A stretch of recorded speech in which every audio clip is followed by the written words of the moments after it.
बगिया के खिलल तू गुलाब लागलू।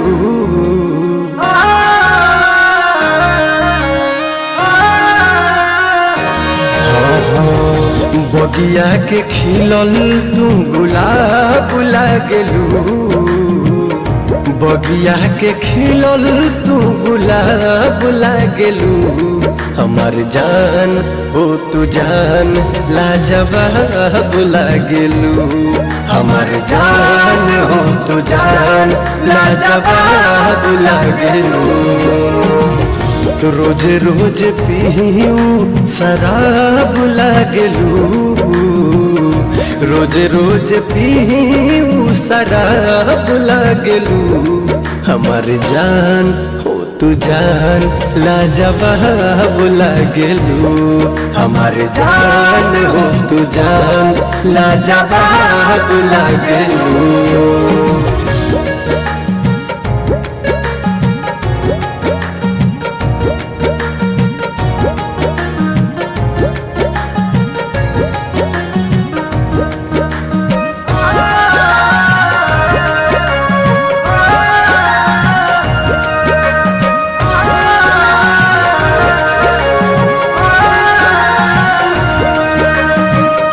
मुखरा तो लागे जैसे टुकरा हो चान के।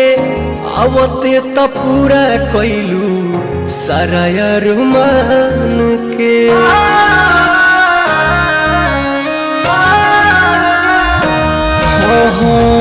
मुखरा तो लागे जैसे टुकरा हो चान के। आवते तो पूरा कैलू सारा अरमान के।